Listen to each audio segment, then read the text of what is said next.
පෙරහැර බලන්න. හෙට පොය පෙරහැර බලමු. අද පෙරහැරෙන් හම්බෙමු. අයි කටේ යනවා ඉස්සරහින්. අපි ඉතින් දැන් මේ හවස රැස්ති වෙලා මිහින්තලෙත් ගිහිල්ලා ඇවිල්ලා පෙරහැර බලන්න තමයි හිතාගෙන ඉන්නේ. අපි එහෙනම් ගිහිල්ලා හම්බෙමු. මේ මෙතන පේන්න තියෙන 23 වෙනි දන්සලට ගිහිල්ලා. අපි හොස්ටල් ගේට් එකෙන් එළියට එනකොටම එතන තිබුණා රත්තියකින් දන්සලක්. අපි ඉතින් ඒ දන්සලටත් ගිහිල්ලා මිහින්තලේ යන්න තමයි හදන්නේ. ඉතින් මේ දන්සලත් වැඳලා ඊළඟට අපි මේ මිහින්තලේ පැත්තට පහින්ම යන ගමන් තමයි ඉන්නේ.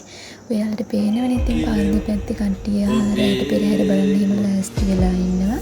වෙනතර වඩා ගොඩාක් කාර්යබහුලයි මේ දවස් ටිකේ පොසොන් එකට මිහින්තලාව. අපි එන යමු බලන්න. ගිලෙන් ඔබේ ගුණ විඳින් ඔබේ දම්සාදේ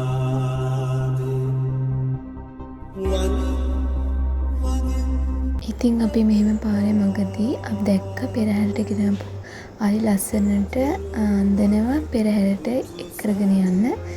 ඉතින් අපි චුට්ටක් හිතන්ට ගියා කොහොමද මේ වැඩේ වෙන්නේ. අපි ඉතින් එහෙම දැකලා නැහැ. ඒ නිසා ඉතින් එතනත් බලලා අපි එන යමු.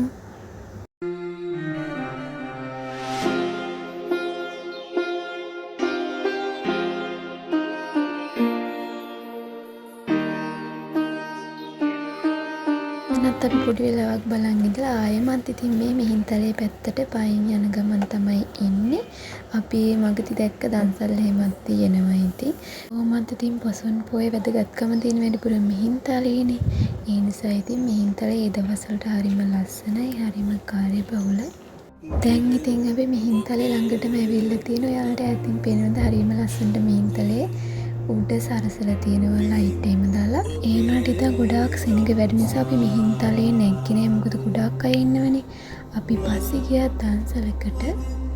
උන් දවස් වලට මිහින්තලේ ගොඩාක් අය දන්සල් දෙනවා. ඉතින් ඕන කෙනෙක්ට ඇවිල්ලා බඩගින්න ඉන්න ඕනේ නෑ. දන්සල් වලින් කන්න පුළුවන්.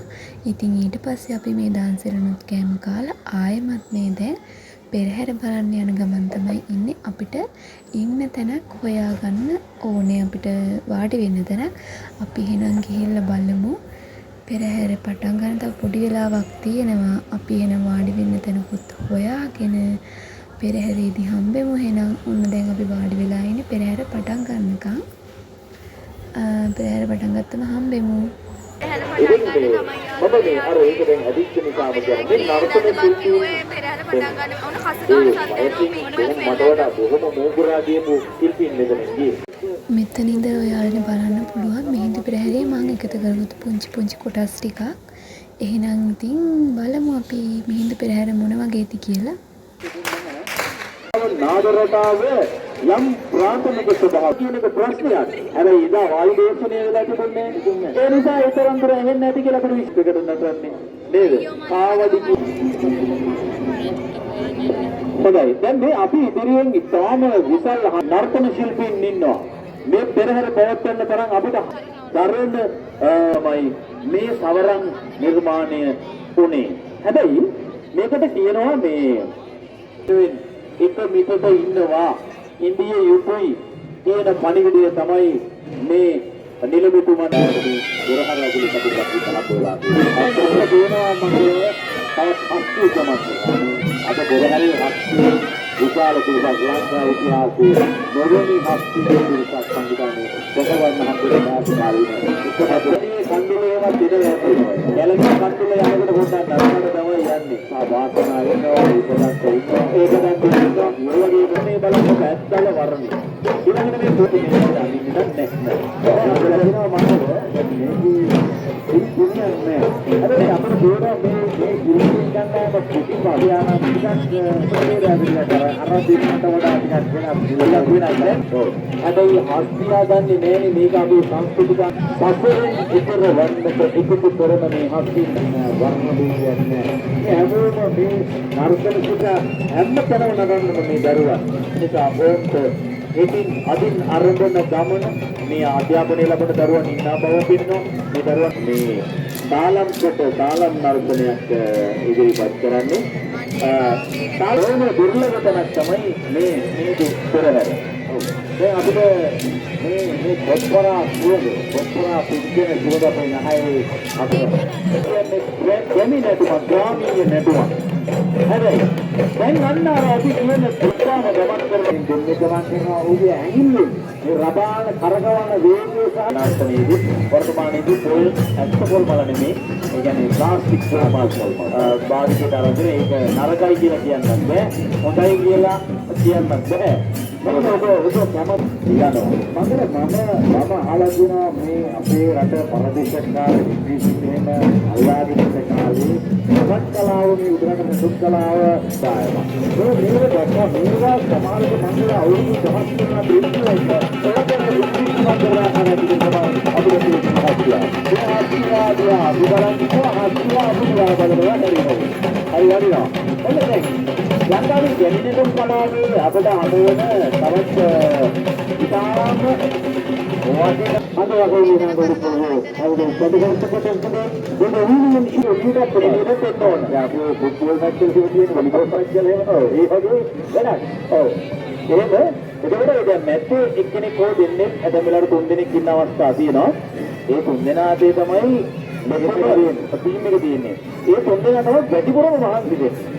දැන් අපි සාමාන්‍යයෙන් අපි දන්න දේ තමයි අපි මොලේට මොනවා හරි දෙයක් දුන්නාම ඒ මොලේ ඊට පස්සේ හදවතට පණිවිඩයක් යවනවා. ඒ කියඳුම් හරි වෙනස් ඒවා හරි නිර්මාණශීලී ඒ නර්තනයේ ඉදින පිටුපිට මොනසු වයසකයි යම් කරුණ කණ්ඩායමක් ඒ වෙලාවේ ආයතනවල වගේම අතකරන තමයි පිළිවිච්චි තමයි. ඒක මොකද ලංකාවේ අපේ පාල පිටු පෙරහැර ඒවන නුවර කලාවේ මේ පෙරහැර තමයි නිර්වාණවල පොතේ ඒකෝ දැක්කේ සඳහා ඒක අද දැනගෙන ඉන්න ගොඩකටනාගේ හතරන්නේ මහානාගර මහානාගරතුරු නිර්වාණවල බදරවද සමස්ත පිළින්තලේ විහාර ශාස්ත්‍රයේ ඇතුළත ඒක අවතර අර කර්ම වේදනා ඒවාගේ ප්‍රතිමා නිර්මාණය කරනකොට වරදින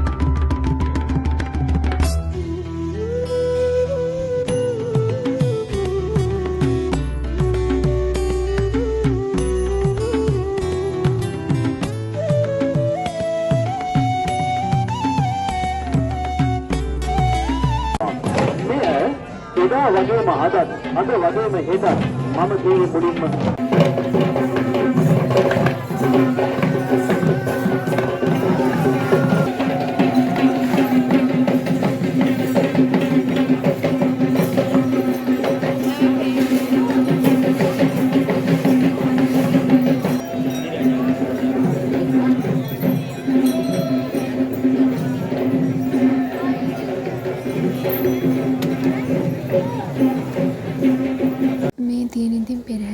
අන්තිම කොටස් ටික මං මිහිඳු පෙරහැර ගොඩේ පළමුවෙනි අවස්ථාව තමයි මේ. ඒකත් අපේ කැම්පස් එකට ආපු නිසා තමයි මට ඒ chance එක හම්බුනේ. මෙහි කැම්පස් එක ගොඩක් අය දුෂ්කරයි වුණ දේ කිව්වත් මම නම් හරියම ආදරේ මගේ කැම්පස් එකට. ගොඩාක් දේවල් ගොඩක් අත්දැකීම් මට මේ නිසා හම්බුණා. ඉතින් කවුරු හරි මේ කැම්පස් එකට එන්න හිතාගෙන ඉන්නවා නම් දෙපාරක් හිතන්න එපා, අනිවාර්යෙන්ම එන්න. පෙරහැර ඉවරයි. අපි එහෙනම් පොසොන් පොය බ්ලොග් එකෙන් ආයෙ හම්බෙමු. මගේ කුඩම් බ්ලොග් එක අරන් එනවා.